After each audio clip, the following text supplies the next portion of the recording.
안녕하세요. 월스트파인더 김석환입니다. 오늘 출근하시는데 또는 뭐 지금 이동을 하시는데 이상은 없으시죠? 네. 간밤에 눈이 상당히 많이 왔고 저 역시 이제 출근길에 상당히 좀 애로를 먹었는데요. 그럼에도 불구하고 월스파를 진행해야 되기 때문에 이렇게 왔습니다. 일단 2월 첫째 날이고요. 오늘 말씀드릴 거는 2월 전체적인 캘린더를 중심으로 해서 말씀 좀 드리도록 하고, 그리고 최근에 상당히 강한 상승의 움직임을 보이고 있는 국내 증시와 그리고 이번 주 이슈에 대해서 간략하게 프리뷰를 해드리도록 하겠습니다. 그럼 바로 준비한 화면으로 넘어가 보도록 하시죠.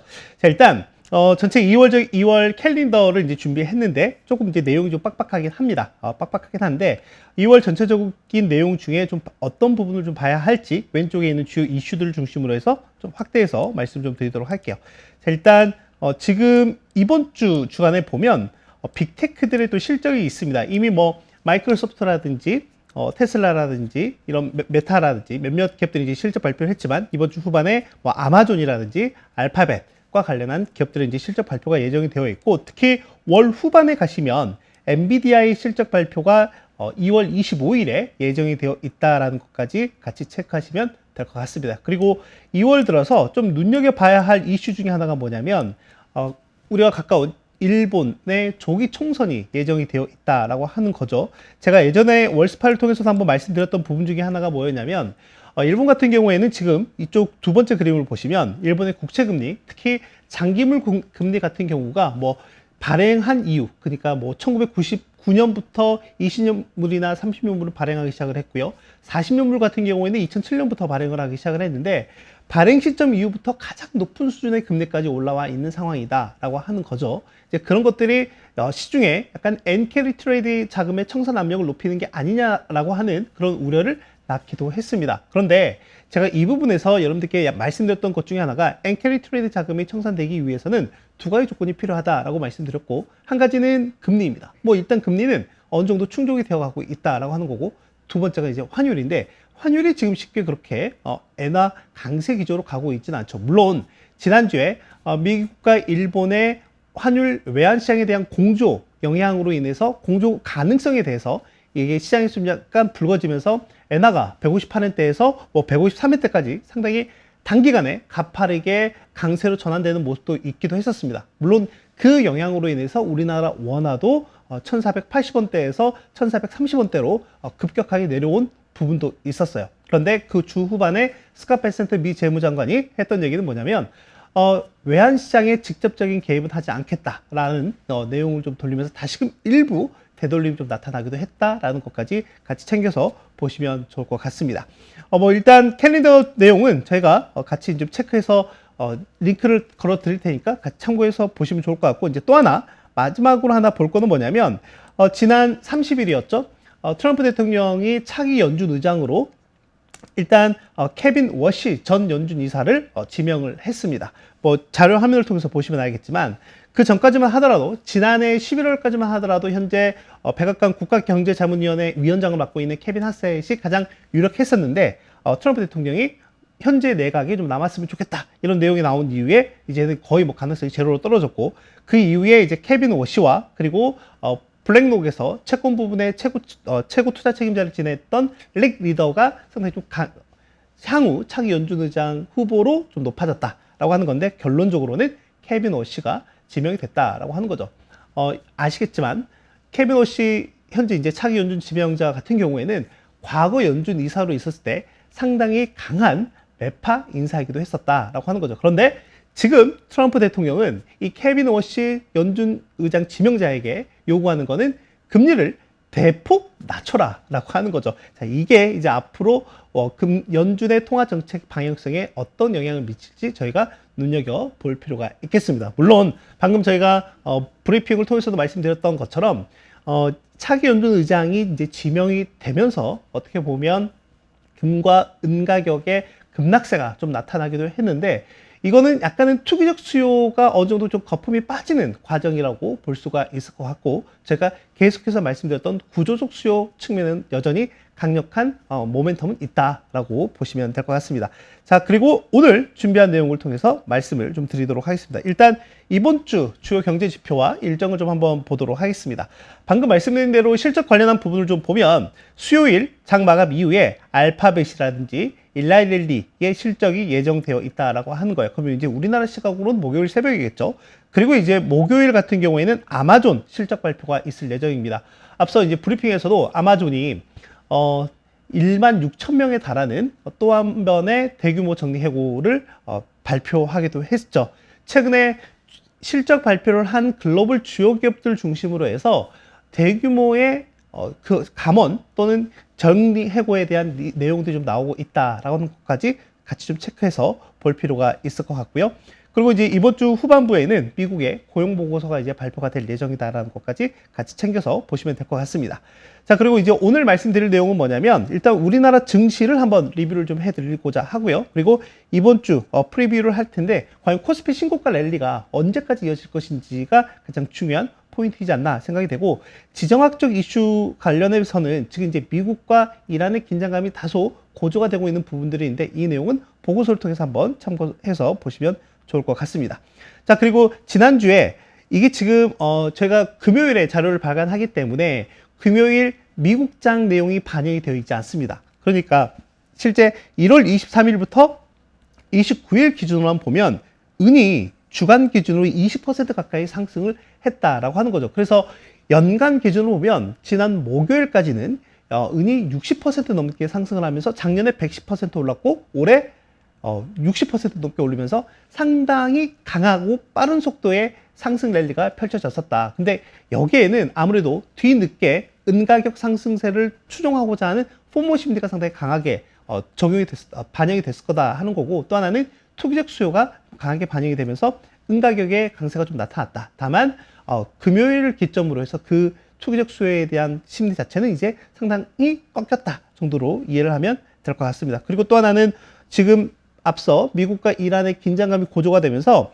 WTI나 브렌트와 같은 유가 상승폭이 좀 크게 나타났다라고 하는 거죠. 이런 것까지 좀 체크해서 보시면 좋을 것 같고 이제 또 하나는 달러 가치가 지난주 같은 경우에는 주간으로 2% 넘게 하락하는 이런 모습도 좀 보였다라고 하는 거죠. 이거는 앞서 말씀드린 대로 미국과 일본의 외환시장 공조 개입에 대한 영향으로 인해서 달러가 약세를 보이고 엔화가 강세를 보이면서 이런 움직임, 구조적인 모습이 나타났다. 그러므로 인해서 일본 엔화가 이제 주간으로 큰 폭으로 올라가긴 했지만 스위스 프랑이라든지 유로화 같은 경우에도 여전히 계속해서 강세를 보이고 있다라고 하는 거고 이 원자재가 상당히 중요한 이슈가 되고 있죠. 그런 관점에서 보면 원자재를 가장 많이 보유한, 그러니까 많이 보유하고 있는 국가들, 뭐 브라질이라든지 호주라든지 이런 국가들의 이머징 통화도 상당히 강한 모습을 보이고 있다라는 것까지 체크하시면 될 것 같고요. 지금 암호화폐 시장은 지금 반짝 좀 좋아지는 모습을 좀 보였다가 다시금 겨울이 찾아오고 있는 모습을 좀 보이고 있다라고 하는 거죠. 그래서 지금 현재 암호화폐 시장 내에 약간 투자 심리만 좀 놓고 본다라고 하면 썩 그렇게 좋지 않은 모습을 좀 보이고 있고 일각에서는 Winter is coming이라고 얘기를 하고 있기도 하다라는 것까지 체크해서 보시면 좋을 것 같습니다. 자, 그리고 이제 국내 증시로 들어가 보도록 하겠습니다. 일단 증시가 활성화됐다라고 하는 걸 저희가 단적으로 볼 수 있는 게 뭐냐면 코스피 지수 또는 코스닥 지수이기도 하지만 그 코스피와 코스닥의 거래 대금이기도 합니다. 그만큼 많은 투자자들이 매매를 하면서 거래 대금 자체가 활성화됐기 때문에 그렇다라고 하는 건데 지금 보시면 이게 지금 작년부터 현재까지인데 작년 상반기에 대략 우리나라 증시 코스닥과 코스피 합산 기준으로 보면 대략 18조 원 정도였고요. 이게 작년 하반기에 22조 원으로 살짝 이렇게 점핑을 했죠. 그리고 올해 1월 기준으로 보면 거의 40조 원에 육박합니다. 네, 40조 원에 육박하고 최근에 보면 최근 한 5거래일 기준으로만 보면 거래 대금이 50조 원대를 넘어서고 있다라고 하는 거죠. 이제 이러다 보니까 거래 대금이 활성화되면 그만큼 위탁 수수료 증가가 기대가 되겠죠. 그럼으로 인해서 증권주들이 모두 다 신고가 랠리를 펼쳐가고 있다라고 하는 거고 작년 말 우리나라 코스피 지수가 4,214포인트로 끝났거든요. 그런데 지금 그 지난 금요일까지만 놓고 보면 5,220포인트이니까 네, 무려 한 달 사이에 1,000포인트 넘게 상승을 하게 된 겁니다. 그러니까 이게 한 달 사이 코스피 지수가 24%나 상승을 하면서 어떻게 보면 우리나라 증시에서 보면 가장 큰 월간 상승률을 기록했다라고 보면 되겠고요. 특히 지난달 후반부에 보면 코스닥 시장이 정말 기어물토할 정도로 아주 빠른 상승세의 모습을 좀 보이기도 했습니다. 5거래일 기준으로 보면 상승률이 20%예요. 네, 그리고 올해 들어서 처음으로 코스닥이 코스피 대비 성과 자체가 좀 더 나은 모습을 좀 보였다라고 하는 거죠. 앞서 코스피가 이번 달에 24% 상승했다라고 말씀을 드렸잖아요. 코스닥은 무려 25%나 상승을 했습니다. 그리고 그게 월 초반이 아니라 월 막판에 몰렸다라고 보시면 되겠습니다. 이제 그러다 보니까 지금 증시 내에서 거래가 활성화되어 있는 계좌 수가 무려 거의 1억 개를 약간 하회할 정도로 상당히 많은 투자자들이 이 증시에서 거래를 좀 하고 있고, 전반적으로 국내 증시의 사이즈라든지 이런 부분들이 지금 레벨업이 되고 있는 모습을 좀 보이고 있다 정도로 보시면 될 것 같습니다. 자, 그리고 지금 보면 왼쪽 그림을 한번 보시죠. 준비한 화면 중에 일단 제가 이제 코스닥 지수가 월 막판에 상당히 급등하는 모습이 좀 보였다라고 했잖아요. 지금 보시면 알겠지만 이게 작년부터 코스피와 코스닥의 상대 지수를, 성과 지수를 이제 표현한 건데, 어떻게 보면 이제 코스피 지수 같은 경우에는 작년 9월 이후부터 보면 메모리 슈퍼사이클에 대한 기대감으로 인해서 반도체 중심, 반도체 견인의 상승 랠리가 좀 펼쳐지고 있다라고 하는 거고, 그게 AI를 필두로 해서 이게 약간 좀 산업화가 좀 더 확산이 되는 모습도 좀 보였다라고 하는 거죠. 대표적으로 뭐 조선이나 방산이나 원자력 같은 이런 쪽이 강세의 모습을 좀 보이기도 했었고요. 이제 작년 막판에 가서는 우주항공이나 이런 쪽도 상당히 각광을 좀 받기도 했었다. 그리고 올해 들어서는 로보틱스와 관련한 이런 부분들, 결론적으로는 그 시작점이 바로 AI였다라고 하는 거죠. 그래서 AI로 인해서 수혜를 받을 만한 산업군 또는 테마군들의 강세가 좀 나타났다라고 하는 거죠. 그래서 어떻게 보면 지난해 들어선 새 정부의 첫 목표치였던 코스피 5,000포인트를 올해 들어서 달성을 하게 됐고, 자연스럽게 그 시각이 코스닥 시장 쪽으로 좀 바뀌어졌다라고 하는 거고요. 그런 기대가 지난 1월 후반부에 반영이 되면서 코스닥 시장이 이렇게 급등하는 이제 모습을 보였다라고 보시면 될 것 같습니다. 그리고 앞에서 거래대금이 최근 5거래 기준으로는 50조 원을 돌파했다라고 이제 말씀드리긴 했었는데, 그러면 이게 작년 상반기 기준으로 보면 2배 이상 증가한 흐름이다라고 하는 거죠. 그만큼 증시로 몰려드는 자금이 상당히 많다라고 하는 건데, 그걸 가장 잘 나타내고 있는 게 바로 고객 예탁금입니다. 고객 예탁금이 처음으로 100조 원을 돌파했습니다. 네, 처음으로 이제 100조 원을 돌파했고, 지금도 계속해서 늘어나고 있는 추세이기도 하다라는 것까지 체크해서 보시면 좋을 것 같고요. 자, 그러다 보니까 저희가 이제 항상 들었던 말이 코리아 디스카운트라고 하는 거였다라고 하는 거죠. 그런데 이제 코리아 디스카운트는 없습니다. 네, 없다라고 볼 수가 있겠습니다. 물론 좀 더 우리보다 선진국 증시와 비교를 해보면 여전히 우리나라는 디스카운트 되어 있다라고 평가할 수도 있긴 하겠지만, 우리나라가 증시가 속해 있는 벤치마크 지수는 MSCI 기준으로는 이머징 마켓입니다. 그래서 지금 보면 우리나라와 MSCI 지수 기준으로 이머징 마켓과 우리나라 증시의 12개월 선행 PR을 한번 비교해 보면 아시겠지만, 지금 현재는 우리나라가 17.4배이고요. 이머징 마켓이 17.1배입니다. 역전됐다라고 하는 거죠. 그러면 작년 4월 한번 되돌아가 보면, 작년 4월에 미국 트럼프 대통령이 상호 관세를 발표했을 때 이게 11.3배까지 내려왔었고, 이머징은 우리나라는 무려 8배를 하회했었어요. 네, 8배를 하회했었는데, 지금 이렇게 올라온 폭을 이제 놓고 보면 우리나라가 좀 상당히 가파르게 올라왔다라고 하고, 특히 이 시점 마지막 보이시죠? 마지막 이 랠리가 보였던 시점이 바로 12월부터입니다. 12월부터는 어떤 부분들이 좀 반영이 됐었냐면, 앞서 제가 메모리 반도체 가격, 메모리의 슈퍼사이클 이제 말씀 좀 드리긴 했는데, 뒤에 한번 그림을 보시면 바로 이 왼쪽 그림이거든요.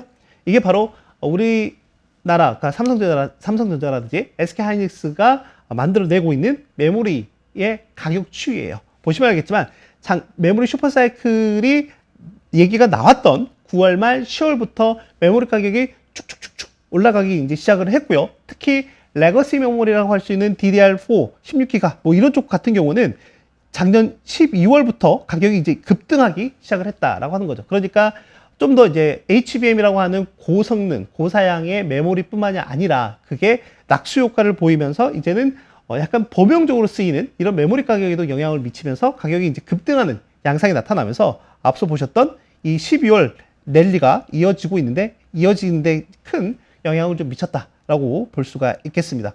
그리고 이제 또 하나는 이제 PBR 같은 경우도 보면 우리나라 증시가 고질적으로 항상 이 PBR 상단이 대략 한 1.4배가 상당히 고질적인 상단, 저항이었다라고 하는 거고, 항상 어느 정도 바닥을 좀 확인할 수 있는 레벨이 0.8배 정도였거든요. 그리고 이제 보시면 항상 작년에도 아까 말씀드렸죠? 0.8배. 여기서 이제 반등이 나오기도 했었고, 2016 팬데믹 때 대략 0.6배까지 가기도 했었다. 하지만 대략적으로는 이 0.8배가 어떻게 보면 심리적 지지선의 역할을 크게 우리나라 증시에서는 역할을 했었다라고 하는 거고, 저항은 어디냐? 1.4배였습니다. 1.4배. 그런데 이 1.4배를 거의 한 20년 만에 돌파했다라고 하는 거죠. 그래서 지금은 1.7배까지 올라와 있고, 약간 이머징보다 약간 좀 낮은 모습이긴 하지만 최근 이 올라온 속도 측면에서 보면 상당히 좀 가파른 부분들이 좀 있다라는 것까지 체크해서 보시면 될 것 같습니다. 그리고 앞서 반도체 중심, 반도체 견인의 상승 흐름이 나타나고 있더라라고 이제 말씀드렸잖아요. 그러면 그게 이익으로 그대로 나타날 겁니다. 어제 우리나라 1월 수출이 발표가 됐는데 1월 수출에서 보면 항상 반도체가 평균적으로 100억 달러의 수출 성과를 기록했는데 이번 1월 달에는 무려 200억 달러를 넘어섰습니다. 그리고 전체 수출에서 차지하는 비중이 3분의 1까지 올라온 모습을 좀 보였다라고 하는 거죠. 그만큼 지금 전체적으로 우리나라 수출 성장을 견인하고 있는 것은 반도체가 아주 중요한 역할을 하고 있다 정도로 체크하면 될 것 같고, 나머지 이제 주요 항목들을 좀 봐야 되긴 하겠지만, 나머지 주요 항목들 같은 경우에는 약간씩 둔화되고 있는 움직임들이 좀 있기도 하다라고 하는 거죠. 그래서 이 수출 품목 단에서도 약간의 차별화 양상이 좀 나타나고 있다라고 하는 거고, 다시 한번 그림을 좀 살펴보시면 올해 우리나라 기업들, 상장사들은 얼마만큼 돈을 벌까예요. 2025년 기준으로 보면 일단 올해 2025년에는 311조 원 정도 벌 걸로 예상을 좀 하고 있고, 2026년에는 511조 원 벌 걸로 예상을 하고 있습니다. 엄청나게 퀀텀 점프를 하게 되는 거죠. 그 중심엔 역시 반도체가 있다라고 하는 거죠. 보시면 알겠지만 삼성전자와 SK하이닉스 이 두 개의 기업이 무려 200조 원 늘어나는 것 중에 기여도가 71%입니다. 140조 원 정도 늘어날 걸로 보고 있고, 삼성전자, 하이닉스 모두 올해 영업이익이, 연간 영업이익이 100조 원을 넘어설 걸로 추정을 하고 있다라고 하는 거죠. 그러면 나머지 기업들은 58조 원 정도 증가하는 거니까 우리나라 상장사가 대략 2,600개 정도이고, 이 영업이익 추정하는 데 있어서 들어간 커버리지 하고 있는 기업들 수가 대략 한 600개 정도가 되거든요. 그러면 600개 중에 삼성전자와 하이닉스를 제외한 나머지 598개 기업이 58조 원을 부담을 한다라고 보면 될 것 같습니다. 그만큼 현재 시장의 쏠림이나 이런 부분들도 어떻게 보면 이 반도체에 많이 오리엔티되어 있다는 것까지 체크해서 보시면 되겠습니다. 그리고 이제 방금 말씀드렸던 내용이 바로 이 오른쪽 그림에 나와 있습니다. 오른쪽 그림에 나와 있는데 이 600개 기업들의 이익 추정치를 쭉 이제 정렬을 해서, 그리고 각 기업마다 얼마만큼의 기여도가 있느냐라고 이제 하는 건데, 보시면 알겠지만 방금 말씀드린 삼성전자와 SK하이닉스가 전체의 45%를 차지한다라고 하는 거고, 전체의 50%는 단 4개 기업이 차지합니다. 방금 삼성전자, 하이닉스 외에 한국전력, 현대차를 넣으면 된다라고 하는 거죠. 그래서 여기 보시면 알겠지만 소수의 기업들이 이익의 전반적인 부분들을 좀 차지한다라는 것까지 보시면 될 것 같고요. 1월 달에 어떤 섹터가 상당히 강했느냐라고 보면, 1월 달에 어떻게 보면 CS 2026이 있으면서 우리나라 같은 경우에는 로보틱스가 상당히 강한 모습을 좀 보였죠. 이제 그게 그대로 이 ETF 성과에 나타났다라고 하는 거죠. 제가 1월 달에 올스파를 여러 차례 말씀을 드리면서 코리아 휴머노이드 로봇 산업과 관련한 얘기를 이제 말씀드리기도 했었고, 그 흐름이 그대로 이 ETF 성과에 그대로 나타났다라고 볼 수가 있겠습니다. 지금 왼쪽 그림을 보시면 타이거 코리아 휴머노이드 로봇 산업이 1월 달에 무려 63%나 상승을 했다라고 하는 거고요. 그리고 이제 우주항공 또 UAM 이런 쪽이 62% 상승을 했고, 선물 이제 ETF가 뭐 60% 넘게 상승을 하는 이제 모습을 보였죠. 이제 오늘 ETF는 좀 봐야겠죠. 오늘 같은 경우에는. 그리고 2차 전지 같은 경우에가 그동안 전기차 수요에만 오리엔티되어 있던 부분들이 이제는 새로운 수요에 대한 기대감, 뭐 로봇이라든지 또는 에너지 저장이라든지 이런 쪽에 대한 기대감이 이제 부각이 되면서 2차 전지 관련한 부분들도 상당히 1월 달 들어서 급반등하는 모습을 좀 보이기도 했다라는 것까지 같이 체크해서 보시면 되겠습니다. 자, 그러면 이제 이번 주에 우리가 봐야 될 부분, 코스피 신고가 랠리가 과연 언제까지 좀 이어질까에 대한 부분인 거죠. 지금 보면 1월 달 기준으로 보면 코스피 지수가 연속 상승한 날수가 12거래일 연속이 있기도 했었어요. 작년에 가장 많이 상승 랠리를 펼쳤던 게 11거래일이거든요. 그러니까 어떻게 보면 올해 들어서 이 상승 랠리가 좀 더 가팔라지는 모습을 좀 보이기도 했다라고 하는 거고, 이 12거래일 같은 경우에는 우리나라 증시 2000년 이후부터 보면 가장 오랜 상승 랠리를 펼쳤던 게 13거래일이거든요. 그러니까 12거래일이면 얼마만큼 지금 장이 강한지 알 수 있을 것 같고요. 그러다 보니 전반적으로 올해 코스피 지수의 목표치를 상향 조정하는 하우스들이 많아지고 있다는 것까지 체크해서 보면 될 것 같습니다. 다만 저희가 여기서 챙겨봐야 될 게 있어요. 올라가는 게 좋은 건 맞습니다. 다만 그럼에도 불구하고 그 반대급부에 대한 부분들을 고려해 봐야 된다라고 하는 거죠. 지금 보면 기술적 부담이 일단 커요. 네, 기술적 부담이 큰데 제가 이제 RSI 상대적 강도 지수 같은 경우에는 보통 좀 과하다 정도 싶은 게 70레벨이거든요. 근데 지금 85레벨은 우리나라 증시에서 역사적인 흐름상에서 보면 거의 극히 찾아보기 힘든 정도의 레벨이다라고 하는 거고, 50일 이동평균선과의 이격도 자체가 122%나 된다라고 하는 거죠. 그러니까 50일 이동평균선 여기에 있고 우리나라 지수는 여기에 있다라고 하는 거죠. 이 갭이 갈수록 좀 커져가고 있는 부분들이 있다라고 하는 것. 그리고 두 번째는 반도체 중심의 시장 쏠림에 대한 부분들도 약간 시장에서는 좀 우려스럽게 보고 있는 부분들이다라고 하는 거죠. 그리고 또 하나는 대외적인 불확실성에 그대로 좀 노출이 되어 있는 것. 그러니까 최근에 좀 당장 볼 만한 부분들은 바로 미국의 관세 이슈가 있죠. 트럼프 대통령이 우리나라가 협정대로 잘 이행하고 있지 않다. 그래서 지금 15%에서 25%로 올렸고, 뭐 주말 사이에 산자부 장관이 미국에 날아가서 러트직 상부장관과 얘기를 하고 오긴 했지만 결론적으로는 성과가 없이 지금 이제 돌아오기도 했다라고 하는 거죠. 그래서 일단은 25% 관세를 맞을 수밖에 없는 이런 상황이다라고 하는 거고, 우리 국내에서 좀 더 진척이 된 이후에나 다시금 좀 관세가 15%로 돌아갈 가능성이 있다라고 하는 거죠. 그래서 이런 부분들을 저희가 좀 더 눈여겨봐야 될 것 같다라고 말씀 좀 드리고 싶고요. 그리고 이제 이번 주에 고용시장과 관련한 이제 보고서가 발표가 되는데, 앞서 아마존이 16,000명 추가 감원 계획을 이제 발표했다라고 이제 말씀드리고 했는데, 궁극적으로 이제 아마존 같은 경우에는 계속해서 이제 로봇 또는 이제 산업 물류나 이런 부분들이 좀 더 로봇 중심으로 자동화가 좀 많이 될 예정이기 때문에 중장기적인 계획을 좀 밝히기는 했었죠. 전체 인력의 한 30% 정도를 감원할 것이다라고 발표한 상황이기 때문에 그 부분은 이제 앞으로 계속 누적되어 갈 가능성이 높다라고 하는 거죠. 근데 전반적으로 지금 미국 고용시장의 상황을 좀 놓고 보면 일단 파월 의장 같은 경우에는 노동시장의 안정화 신호가 보이고 있지만 여전히 좀 냉각이 되고 있다라고 하는 건데, 그 냉각되는 부분들이 심리적인 흐름상에서도 그렇게 나타나고 있고요. 또 하나는 실질적인 고용 데이터 상황에서도 좀 그렇다라고 하는 거죠. 그래서 이번 주에 고용 데이터를 좀 보면서 연준의 금리 인하에 대한 방향성이 좀 더 가속화되는 모습을 취하게 될지 제가 같이 눈여겨보면 좋을 것 같습니다. 네.